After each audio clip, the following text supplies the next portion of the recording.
கள்ளிருக்கும் தாமரையை கையணைக்கும் மாந்திரையை உள்ளிருக்கும் நாடி எங்கும் முந்தன் உயிர்தான் இனி வரும் எந்த பிறவியிலும் உனை சேர காத்திருப்பேன் விழி மூடும் இமை போல விலகாமல் வாழ்ந்திருப்பேன் உள்ளம் போல தெய்வமில்ல, உள்ளம் போல கோயிலில்ல.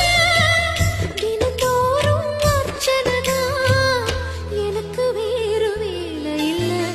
நன்றி சொல்ல உனக்கு வார்த்தை இல்லை எனக்கு, நான் தான் மயங்குறேன். என்னுடைய மனச தந்துவிட்ட பிறகும் ஏம்மா கலங்குற